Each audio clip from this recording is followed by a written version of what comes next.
급도 안 되는 게 어디 감히 경비원 출신이 우리 집안의 사돈이라니. 고급 레스토랑의 공기가 얼어붙었습니다. 68세 김영수의 심장이 한순간 멈춘 듯 했어요. 예비 사돈이 옆 사람에게 속삭인 말이었지만 테이블에 앉은 모든 사람이 들을 수 있을 만큼 또렷했습니다. 유리잔을 든 영수의 손이 격렬하게 떨렸습니다. 물이 테이블 위로 흘러넘쳤지만 아무도 신경 쓰지 않았어요. 영수는 목구멍에 뜨거운 덩어리가 치밀어 오르는 것을 느꼈습니다. 시선을 들어 마주친 딸 예진의 얼굴은 백지장처럼 하얗게 변해 있었어요.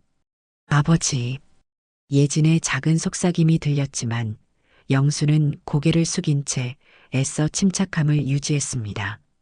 상견례 테이블 건너편 한대수 대법관의 눈빛은 얼음장 같았어요.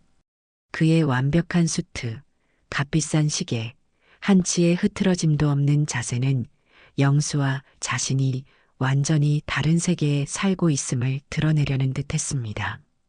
김 선생님, 정확히 어떤 일을 하셨다고요? 한대수가 이미 알고 있으면서도 일부러 큰 목소리로 물었습니다. 테이블 주변에 있던 웨이터들의 시선까지 영수에게 쏠렸어요. 영수는 숨이 막히는 기분이었습니다. 저는 목소리가 떨렸습니다. 아파트 경비원으로 일했습니다. 경비원이라. 한대수의 입꼬리가 비웃음처럼 올라갔습니다. 참 고된 일을 하셨군요. 우리 집안과는 급이 좀 달라서 예진이가 적응할 수 있을지 걱정이네요. 예진의 약혼자 준호가 불편한 기색을 내비쳤지만 아버지 앞에서 제대로 항의하지 못했어요. 주변 테이블에서도 수군거림이 들렸습니다. 영수의 기억이 15년 전으로 돌아갔어요. 추운 겨울날 경비실에서 밤새 앉아 딸의 학비를 걱정하던 그날. 아내가 갑작스런 병으로 세상을 떠난 직후였습니다. 철물점이 망하고 빚까지 떠안았지만 영수는 다시 일어났어요. 단지 딸을 위해서였습니다. 눈발이 날리는 새벽 그는 다른 사람들의 문을 열어주고 쓰레기를 분류하며 중학생이던 예진을 학교에 보냈습니다. 딸아이를 위해서라면 어떤 일도 할 수 있었어요. 자, 이번 주말에 우리 별장에서 약혼식을 해야겠소. 한대수의 목소리가 현실로 영수를 끌어당겼습니다. 그리고 그는 영수를 향해 덧붙였어요. 김 선생은 굳이 참석하실 필요 없습니다. 어차피 작은 가족 모임일 뿐이니. 아버지. 예진이 소리쳤습니다. 목소리에는 분노와 당혹감이 섞여 있었어요. 영수는 잠시 숨을 고르고 천천히 일어났습니다. 다리가 휘청거렸지만 그는 최대한 담담한 목소리로 말했어요. 화장실 좀 다녀오겠습니다. 화장실 거울 앞에 선 영수는 자신의 모습을 바라보았습니다. 주름진 얼굴, 거친 손, 낡은 정장. 그의 모든 것이 한대수와 대비되었습니다. 15년간 경비실에서 몸을 굽히며 살아온 세월이 그대로 새겨져 있었어요. 영수는 차가운 물을 세수하며 떨리는 손을 진정시키려 했습니다. 그의 눈에서 뜨거운 것이 흘러내렸지만 영수는 그것이 물인지 눈물인지 구분할 수 없었어요. 내가 왜 이러지? 딸이 좋은 집에 시집 가는 건데. 하지만 가슴속에서는 무언가가 불타오르고 있었습니다. 15년 동안 영수는 딸을 위해 모든 것을 참아왔어요. 혹한에도 경비실에서 밤을 새우고 명절에도 쉬지 못하고 사람들의 무시하는 눈길을 견디며 살았습니다. 그 모든 것은 예진이 좋은 대학에 가서 더 나은 삶을 살기를 바라는 마음 때문이었어요. 화장실에서 나오는 길, 예진이 아버지를 기다리고 있었습니다. 딸아이의 눈은 붉게 충혈되어 있었어요. 아버지, 정말 죄송해요. 시아버지가 하신 말씀이. 괜찮다. 영수는 억지로 미소 지었습니다. 내가 행복하면 그걸로 됐어. 어떻게 괜찮을 수가 있어요? 아버지가 얼마나 저를 위해 고생하셨는데. 예진의 목소리가 떨렸습니다.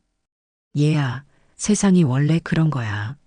내가 잘 되면 아버지는 그걸로 좋게. 하지만 그 말이 얼마나 공허한지 두 사람 모두 알고 있었습니다. 레스토랑을 나온 후 영수는 버스 정류장 벤치에 홀로 앉았습니다. 밤바람이 차갑게 얼굴을 스쳤어요. 손에 쥔 버스 카드는 이미 다 달아 있었습니다. 그 카드로 몇 년을 경비실과 집을 오갔던가요? 영수는 주머니에서 딸의 어린 시절 사진을 꺼냈습니다. 초등학교 운동회 날 예진이 달리기에서 1등을 했을 때 찍은 사진이었어요. 그때 예진은 아빠가 있어서 1등 했어요. 라고 말했습니다. 그 기억이 영수의 가슴을 더 아프게 했습니다. 집으로 돌아온 영수는 작은 원룸의 냉장고에서 소주를 꺼냈습니다. 평소에는 잘 마시지 않았지만 오늘은 마음이 너무 아팠어요. 한 잔, 두 잔.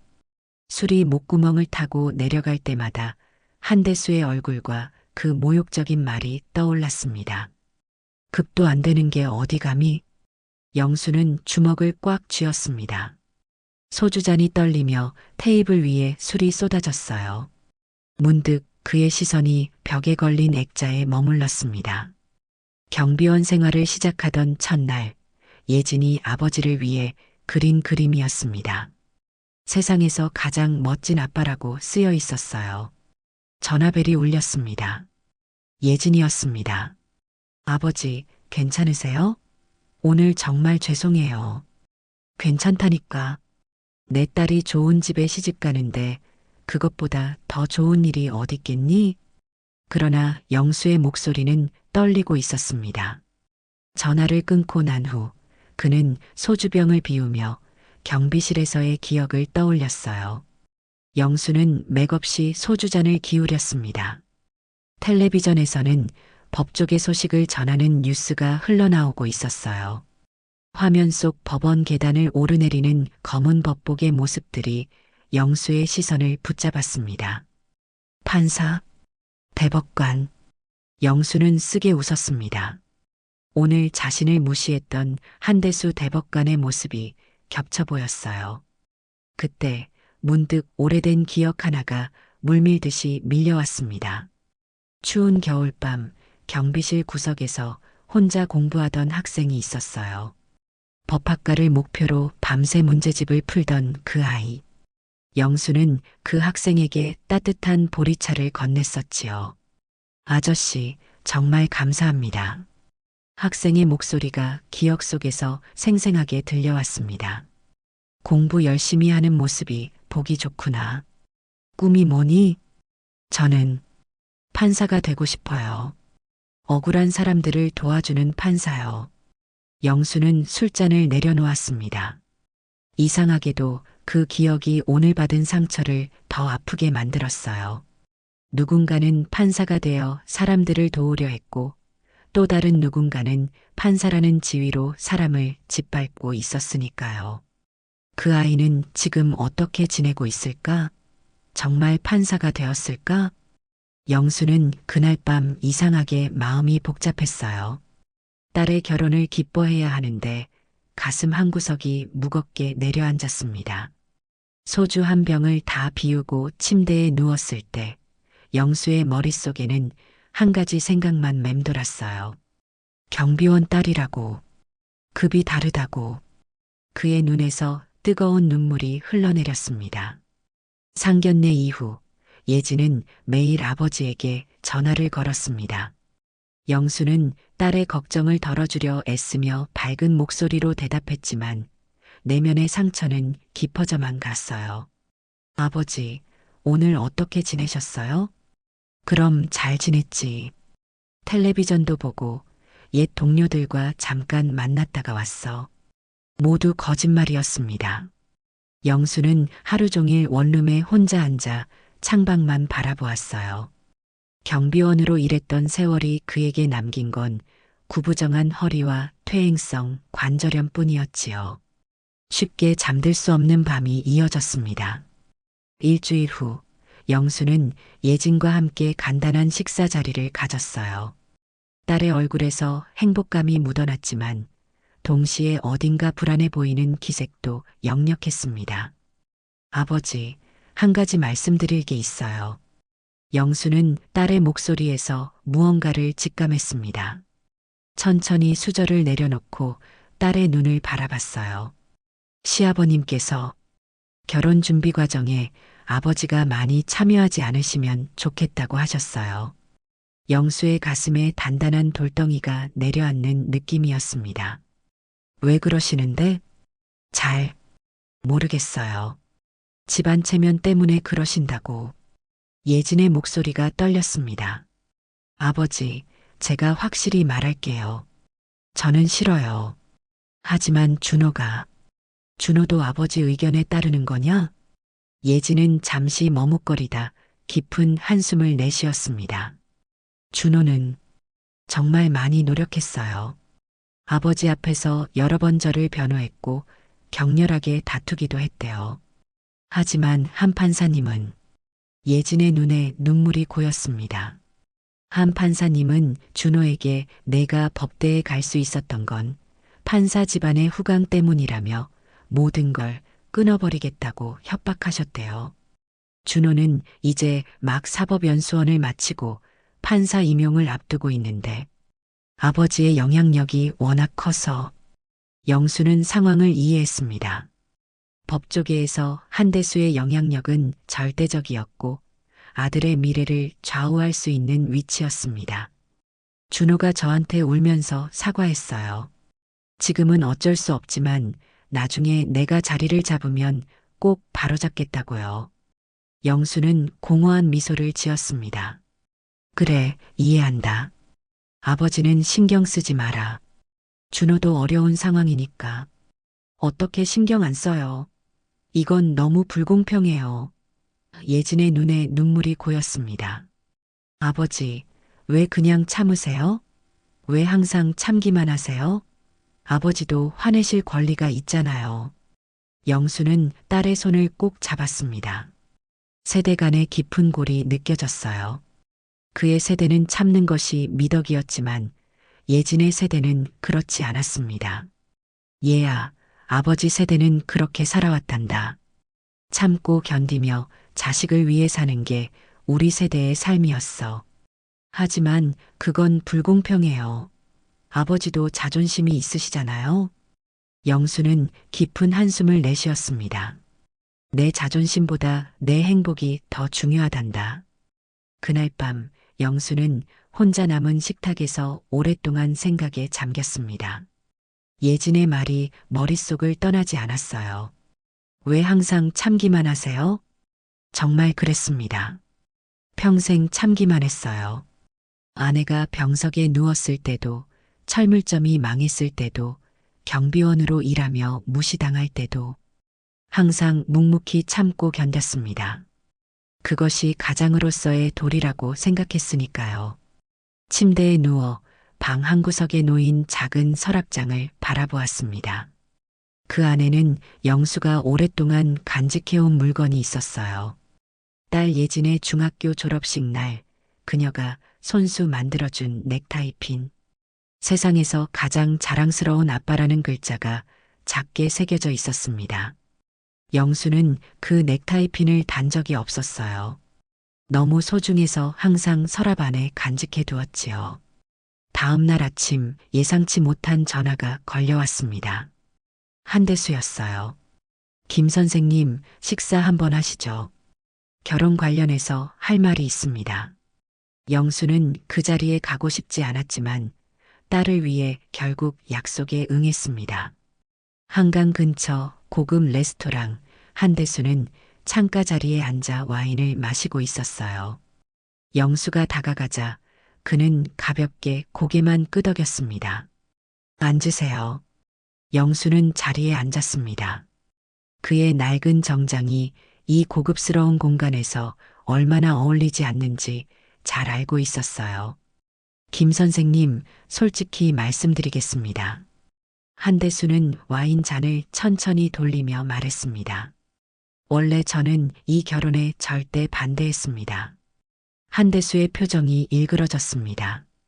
하지만 아들이 결혼을 못하면 법조계를 떠나겠다고 협박했고 준호 어머니마저 제게 등을 돌렸습니다. 거기다 예진이는 이미 임신 3개월이라더군요. 영수는 충격에 얼굴이 굳었습니다.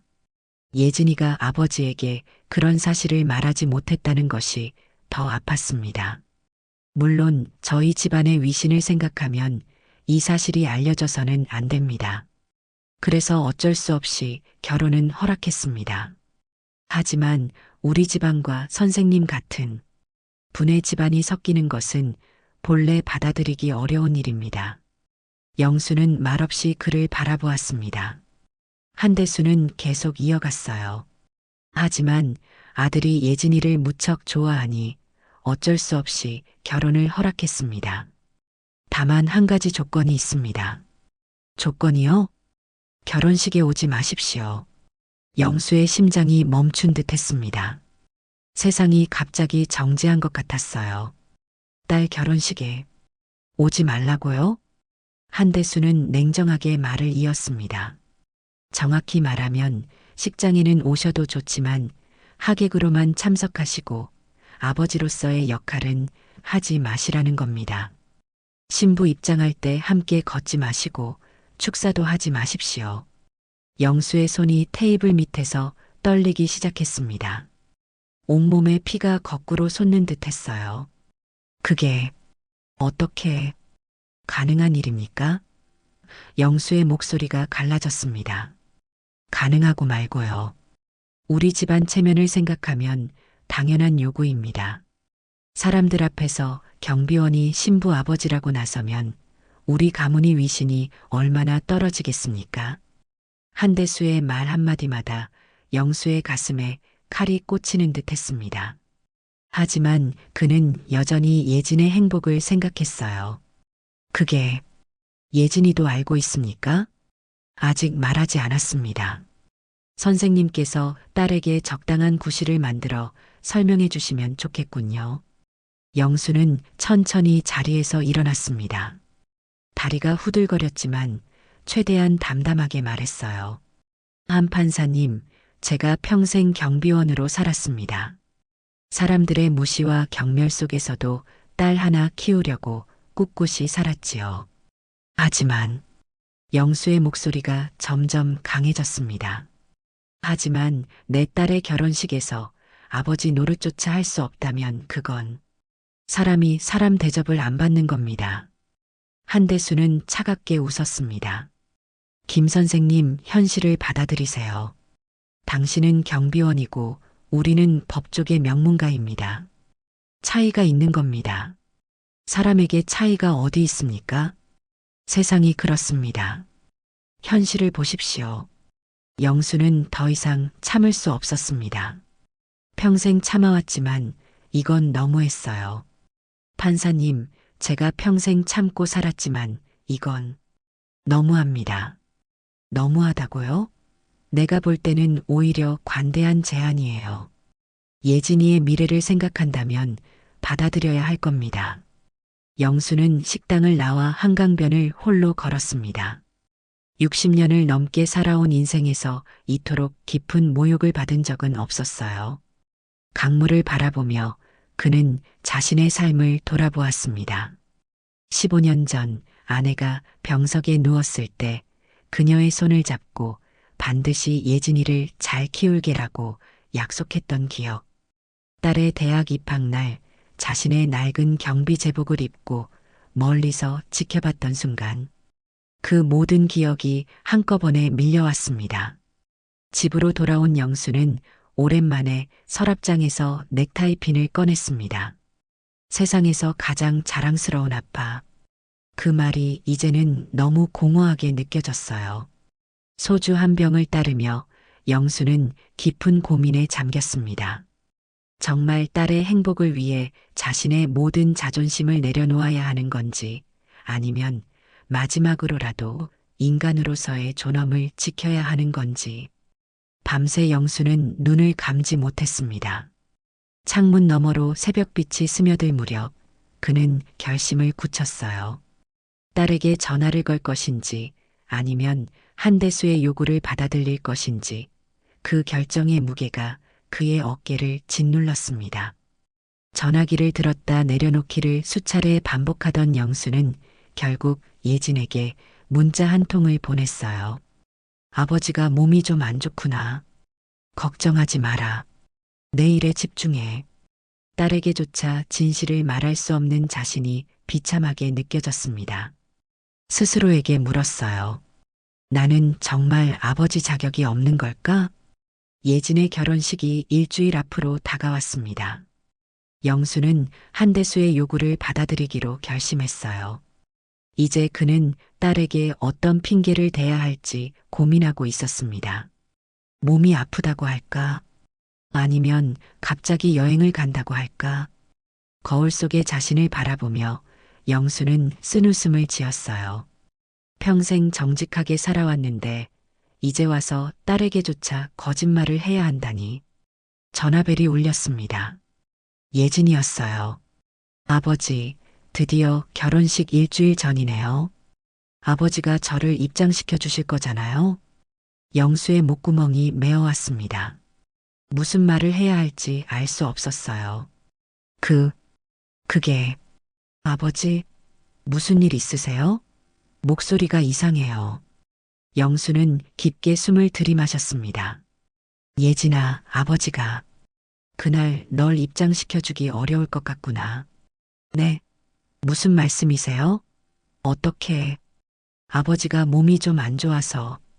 거짓말이 혀끝에서 떨어지려는 순간 영수는 더 이상 거짓말을 할 수 없다고 느꼈어요. 아니다. 사실은. 그리고 영수는 모든 것을 털어놓았습니다. 한대수가 그에게 한 요구, 경비원이라 신부 아버지 역할을 할 수 없다는 그 모든 모욕적인 말들을. 전화기 너머로 예진의 흐느낌이 들려왔어요. 어떻게 이럴 수가 있어요? 아버지, 제가 당장 시아버님께 항의할게요. 예진아, 안 돼. 그러면 너까지 상처받게 될 거야. 하지만 이건 너무 불공평해요. 아버지는 제 전부예요. 아버지 없는 결혼식은 생각도 할 수 없어요. 영수는 눈물을 삼키며 말했습니다. 얘야, 내 행복이 먼저야. 아버지는 괜찮아. 전화를 끊고 난 후 영수는 가슴이 찢어질 듯한 아픔을 느꼈어요. 소주를 마시며 힘겹게 밤을 지새웠습니다. 다음 날 저녁 영수는 텔레비전을 무심코 켰어요. 뉴스가 나오고 있었습니다. 오늘 서울중앙지방법원에 새로운 대법관 취임식이 있었습니다. 최연소 대법관으로 임명된 정민호 판사는 사법계에 신선한 바람을 일으킬 것으로 기대됩니다. 영수는 화면을 멍하니 바라보았습니다. 그런데 대법관의 얼굴이 어딘가 익숙했어요. 영수는 텔레비전 앞으로 다가갔습니다. 새 대법관은 취임사에서 자신의 인생에 큰 영향을 준 은인에 대해 언급했습니다. 화면에 비친 젊은 대법관이 말하기 시작했어요. 저는 오늘 이 자리에 서기까지 많은 분들의 도움이 있었습니다. 특히 제가 가장 어려운 시절, 포기하려 했을 때 저에게 희망을 준 한 분이 계십니다. 영수의 심장이 빠르게 뛰기 시작했습니다. 그 얼굴이 기억 속에서 희미하게 떠올랐어요. 그분은 제가 고등학생 시절 아파트 경비실에서 만난 김영수 아저씨입니다. 영수는 소파에 털썩 주저앉았습니다. 맞습니다. 그 소년, 경비실에서 공부하던 그 아이였어요. 저는 가정 형편이 어려워 집에서 공부할 여건이 안 되었습니다. 유일하게 공부할 수 있는 곳은 아파트 경비실이었어요. 김영수 아저씨는 한겨울에도 저를 그곳에 들어오게 해주셨고 따뜻한 차를 주시며 제 공부를 응원해 주셨습니다. 영수의 기억 속으로 그 겨울밤이 생생하게 되살아났습니다. 10년 전 눈이 내리던 겨울밤. 영수는 경비실 앞에 웅크리고 앉아 있는 고등학생을 발견했어요. 학생, 이렇게 추운데 여기서 뭐 하고 있니? 소녀는 영수를 보고 놀라 일어섰습니다. 죄송합니다. 저 조금만 여기 있다가 갈게요. 영수는 소년의 손에 들린 참고서를 보았어요. 공부하려고? 근데 왜 집에서 안 하고? 집이 좀 시끄러워서요. 아버지가 술을 드시면 소년의 눈에 두려움이 서려 있었습니다. 영수는 그 눈빛을 보며 가슴이 아팠어요. 들어와. 경비실은 따뜻하니까. 그날부터 소년은 매일 경비실을 찾았습니다. 영수는 작은 포트로 따뜻한 보리차를 끓여주었고, 때로는 집에서 싸온 김밥도 나눠 먹었어요. 어느 날 소년은 무거운 표정으로 찾아왔습니다. 아저씨, 저 이제 공부 그만둘까 봐요. 왜? 너 꿈이 판사 아니었니? 네. 그런데 너무 힘들어요. 집에서도 공부하지 말라고 하고 학원비도 없고 그냥 편의점 아르바이트라도 할까 해요. 영수는 소년의 어깨를 꼭 잡았습니다. 얘야, 들어봐. 인생은 한 번뿐이야. 내가 지금 포기하면 평생 후회할 거야. 하지만 아저씨, 더 이상 버틸 수가 없어요. 소년의 목소리가 떨렸습니다. 그의 얼굴에는 멍자국이 희미하게 남아 있었어요. 집에서 또 맞았구나? 영수가 걱정스럽게 물었습니다. 소년은 고개를 숙였습니다. 아버지가 술만 드시면 어젯밤엔 제 책을 모두 불태우셨어요. 공부해서 뭐가 될 거냐. 어차피 너 같은 놈은 평생 가난하게 살 팔자라고. 영수의 가슴이 아팠습니다. 소년의 학교 선생님에게서 들은 이야기가 맞았어요. 가정폭력에 시달리면서도 전교 1등을 놓치지 않는 이 아이를 어떻게든 도와야 한다고 선생님이 부탁했었지요. 어제 제 통장에 있던 대학 등록금마저 아버지가 다 가져가셨어요. 3년 동안 편의점에서 밤이라며 모은 돈인데 소년의 눈에서 눈물이 흘러내렸습니다. 이제 정말 포기할래요. 판사 같은 건 제가 꿀 수 있는 꿈이 아니었나 봐요. 영수는 소년의 어깨를 단단히 붙잡았습니다. 누가 그래? 세상에 불가능은 없어. 내 말 잘 들어. 인생은 마라톤이야. 빨리 달리는 게 중요한 게 아니라 끝까지 달리는 게 중요한 거지. 영수는 잠시 망설이다 결심한 듯 지갑을 열었습니다. 그 안에는 접혀진 통장 한 권이 있었어요. 딸 예진의 대학 학비를 위해 7년간 모아둔 비상금이었습니다. 이거 내 대학 등록금으로 써. 나중에 판사 되면 갚아도 돼. 소녀는 충격에 말을 잇지 못했습니다. 아저씨, 안 돼요. 이건 예진 누나 학비잖아요. 괜찮아. 내가 좀 더 일하면 되지. 영수는 또 자신의 낡은 지갑 깊숙한 곳에서 무언가를 꺼냈어요. 딸 예진이 초등학교 때 만들어준 작은 부적이었습니다. 이것도 가져가. 내 딸이 만들어준 행운의 부적인데 내가 가지고 있어. 내가 지금 더 필요할 것 같구나. 소녀는 통장과 부적을 받아들며 주체할 수 없이 울음을 터뜨렸습니다. 아저씨, 저 어떻게 갚아야 할지 약속 하나만 해. 절대 포기하지 않기로. 그리고 판사가 되면 너처럼 도움이 필요한 사람들 꼭 도와주기로. 소녀는 울먹이며 고개를 끄덕였습니다. 약속할게요. 제 목숨을 걸고 약속할게요. 제가 꼭 판사가 되어서 아저씨처럼 선한 사람들이 웃을 수 있는 세상을 만들게요. 그리고 제가 첫 월급을 받으면 가장 먼저 아저씨께 찾아올게요. 텔레비전 속의 대법관이 계속 말했습니다. 그분은 제게 이런 말씀을 해주셨습니다. 인생은 마라톤이다. 빨리 달리는 게 아니라 끝까지 달리는 게 중요하다. 저는 그 말씀을 평생 가슴에 새기고 살았습니다. 대법관의 눈에서 눈물이 비쳤어요. 김영수 선생님, 제가 약속을 지키려고 찾아뵈었지만 선생님은 이미 그 아파트를 떠나셨더군요. 오늘 이 자리를 빌려 감사 인사를 드립니다. 선생님을 꼭 찾고 싶습니다. 제 인생의 은인이십니다. 영수의 눈에서 뜨거운 눈물이 흘러내렸습니다. 그 소년, 정말 약속을 지켰구나. 가슴이 벅차올랐어요. 다음 날 아침 갑작스러운 방문객이 영수의 원룸을 찾아왔습니다. 문을 열자 양복 차림의 두 남자가 서 있었어요. 김영수 선생님 맞으십니까? 네. 그런데 누구시죠? 저희는 대법원에서 왔습니다. 정민호 대법관님께서 선생님을 찾으셨습니다. 영수는 말문이 막혔습니다. 정말로 그 소년이 자신을 찾아온 것이었어요. 그날 오후 영수는 대법원 건물 앞에 섰습니다. 평생 멀리서만 바라봤던 웅장한 건물 앞에서 그는 작아지는 느낌이었어요. 하지만 곧 정민호 대법관이 직접 나와 그를 맞이했습니다. 김영수 선생님, 정민호는 영수 앞에서 깊게 허리를 숙였습니다. 법복을 입은 당당한 모습이 그 시절의 소년과는 너무나 달랐어요. 정말 선생님이 맞으시군요. 10년이 넘도록 찾아뵙고 싶었습니다. 영수는 떨리는 손으로 대법관의 어깨를 만졌습니다. 정말 내가 맞구나. 그 시절의 그 학생이. 네, 선생님. 제가 약속드렸잖아요.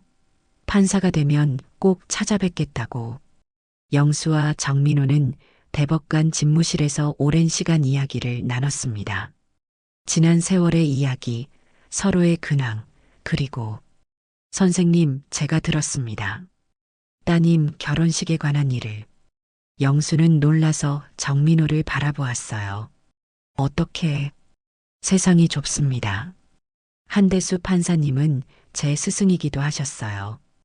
하지만 그분이 선생님께 그런 요구를 했다니 도저히 이해할 수 없었습니다.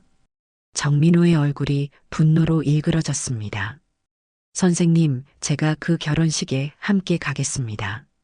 그리고 모든 사람들이 보는 앞에서 선생님이 어떤 분인지 알려드리겠습니다. 영수는 당황했습니다. 아니, 그럴 필요 없어. 내 문제는 내가 알아서. 선생님, 이건 제 문제이기도 합니다. 선생님이 아니었다면 제가 어떻게 이 자리에 설 수 있었겠습니까? 부디 제 도움을 받아주십시오. 영수의 마음속에서 무언가가 움직였습니다. 평생 묻어두었던 자존심 그리고 잊고 살았던 인간으로서의 존엄함이 되살아났어요. 그래. 그럼 같이 가보자. 그날 저녁 영수는 오래된 서랍에서 예진이 만들어준 넥타이 핀을 꺼냈습니다. 세상에서 가장 자랑스러운 아빠. 이제 그 말이 다시 의미를 갖기 시작했어요. 영수는 거울 앞에 서서 넥타이 핀을 가슴에 달았습니다. 그의 눈에서는 결의의 찬 빛이 돌았어요. 이제는 더 이상 움츠러들지 않겠다고, 딸의 결혼식에서 당당한 아버지로 서겠다고 다짐했습니다. 이제 그만 참자. 사람이 사람답게 살아야지. 결혼식 당일 호텔 웨딩홀 앞은 이미 하객들로 붐비고 있었습니다. 영수는 정민호 대법관과 함께 차에서 내렸어요. 오래간만에 다림질한 정장을 입고 예진이 만들어준 넥타이 핀을 가슴에 달았습니다. 긴장되십니까, 선생님? 정민호가 물었습니다. 아니, 이상하게도 마음이 편하구나. 영수의 목소리는 흔들리지 않았어요. 평생 굽혔던 어깨를 마침내 펴는 기분이었습니다. 웨딩홀 입구에서 한대수가 손님들을 맞이하고 있었어요. 영수와 정민호를 발견한 그의 얼굴이 창백해졌습니다. 김 선생님, 오기로 하지 않으셨다고. 영수가 말하기도 전에 정민호가 앞으로 나섰습니다. 한 판사님, 오랜만입니다. 김영수 선생님과 함께 왔습니다. 선생님은 제 인생의 은인이시죠. 한대수의 눈이 커졌습니다. 정민호 대법관, 자네가 어떻게 해? 김영수 선생님과 저는 오래전부터 인연이 있습니다. 제가 어려운 시절 선생님의 격려와 도움이 없었다면 지금의 저는 없었을 겁니다. 사람들의 시선이 모여들기 시작했습니다. 웨딩홀 로비에서 명망 높은 대법관이 경비원 출신의 노인에게 극진한 예우를 표하는 광경은 이채로웠어요. 한대수가 초조하게 목소리를 낮추었습니다. 이렇게 많은 사람들 앞에서 그때 예진이 웨딩드레스를 입고 대기실에서 나왔습니다. 아버지를 발견한 그녀의 눈이 빛났어요. 아버지, 정말 오셨네요. 예진은 달려와 영수를 꼭 안았습니다. 그녀의 눈에는 기쁨의 눈물이 고여 있었어요. 걱정했어요. 정말 안 오실 줄 알았어요. 영수는 딸의 손을 꼭 잡았습니다. 아버지가 어떻게 내 결혼식에 안 올 수 있겠니? 예진이 정민호를 바라보았습니다. 이분은 내 옛날 제자란다. 지금은 대법관이 되었지. 한대수는 당황한 기색이 역력했습니다. 로비에는 이미 많은 하객들이 모여 상황을 지켜보고 있었어요. 김 선생님, 잠시 대화 좀. 한대수가 영수의 팔을 잡으려 했습니다. 그 순간 정민호가 단호하게 말했어요. 한 판사님, 오늘은 귀한 날입니다. 김영수 선생님은 신부의 아버지로서 마땅히 그 역할을 다하셔야 합니다. 그리고 정민호는 모인 하객들을 향해 목소리를 높였습니다. 여러분, 제가 잠시 소개해드릴 분이 계십니다. 김영수 선생님은 제가 법조인의 꿈을 포기하려 했을 때 저에게 희망과 용기를 주신 분입니다. 선생님의 따뜻한 말씀과 격려가 없었다면 오늘의 제가 있을 수 없었습니다. 정민호는 영수 앞에서 90도로 허리를 숙였습니다. 선생님, 그날 저에게 해주신 말씀, 인생은 마라톤이다. 빨리 달리는 게 아니라 끝까지 달리는 게 중요하다. 그 말씀이 제 인생의 나침반이 되었습니다. 진심으로 감사드립니다. 웨딩홀에 모인 사람들 사이에서 놀라움과 감동의 탄성이 터져나왔습니다. 많은 이들이 영수를 새로운 시선으로 바라보기 시작했어요. 한대수의 얼굴은 창백해졌고 그의 아내는 당혹스러운 표정으로 남편을 바라보았습니다. 여보, 이게 어떻게 된 일이에요? 정민호는 계속 말을 이었습니다. 김영수 선생님은 겉으로 보기에는 평범한 경비원이셨지만 내면은 그 어떤 사람보다 고귀하십니다. 선생님의 딸인 예진 씨가 오늘 결혼하게 된 것을 저는 진심으로 축하드립니다. 영수의 눈에서 눈물이 흘러내렸습니다. 60년이 넘는 세월 동안 그는 한 번도 이런 공개적인 인정을 받아본 적이 없었어요. 평생 무시당하고 낮은 곳에서 고개 숙이며 살았던 그가 이제 모든 이의 존경을 받는 순간이었습니다. 예진이 아버지의 손을 꼭 잡았습니다. 아버지, 저를 입장시켜 주세요. 영수는 고개를 끄덕였습니다. 그의 걸음걸이에는 더 이상 움츠러듦이 없었어요. 당당하게 허리를 펴고 딸의 손을 잡았습니다. 결혼식이 시작되었고 영수는 웨딩드레스를 입은 예진의 손을 잡고 입장했습니다. 그의 가슴에 달린 세상에서 가장 자랑스러운 아빠 넥타이핀이 빛났어요. 참석자들의 시선이 그들에게 모였고 존경과 부러움의 눈빛이 그를 향했습니다. 영수가 딸을 신랑에게 건네는 순간 그는 평생 가슴 깊이 묻어두었던 말을 꺼냈습니다. 내 딸을 소중히 여겨주게.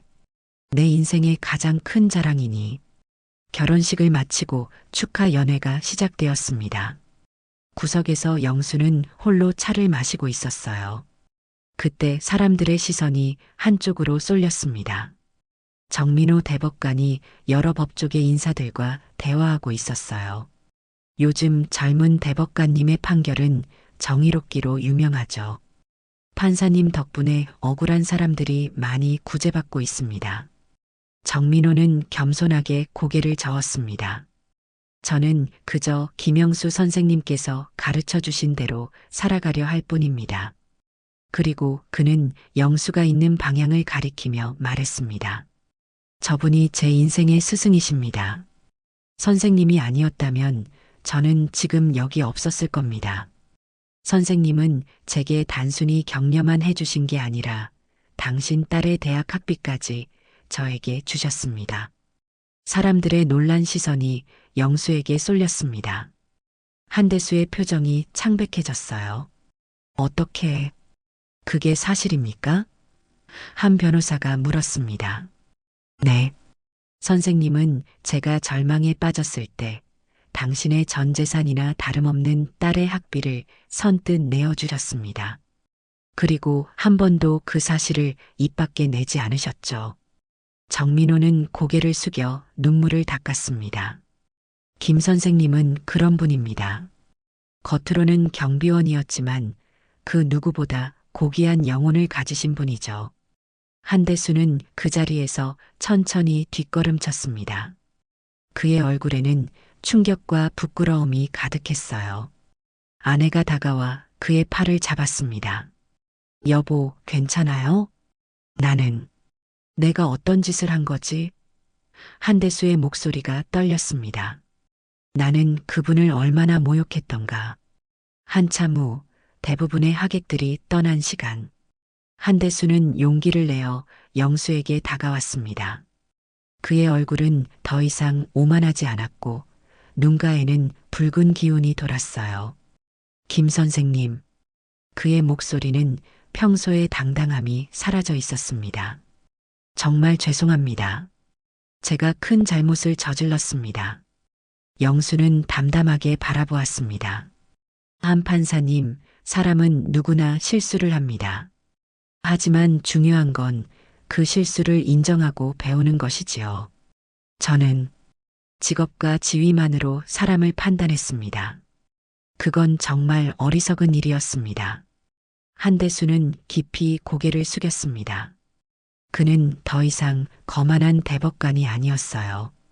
그저 자신의 잘못을 깨달은 한 사람일 뿐이었습니다. 김 선생님의 너그러움에 감사드립니다. 앞으로는 사돈으로서 제대로 예우하겠습니다. 영수는 미소를 지었습니다. 그의 마음에는 더 이상 분노나 원망이 없었어요. 오히려 평온함이 찾아왔습니다. 연회장의 한쪽에서 정민호가 영수에게 다가왔습니다. 선생님, 이제 어떤 계획이 있으신가요?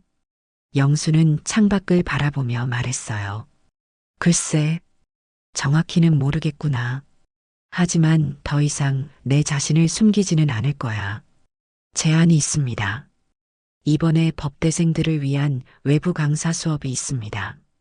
선생님께서 법대생들에게 인생 강의를 해주시면 어떨까요? 경험에서 우러나오는 지혜를 나눠주신다면 많은 젊은이들이 큰 깨달음을 얻을 겁니다. 영수는 놀랐지만 그 제안이 마음에 들었습니다. 평생 침묵하며 살아왔지만 이제는 자신의 목소리를 낼 때가 온 것 같았어요. 그래, 한번 해볼까?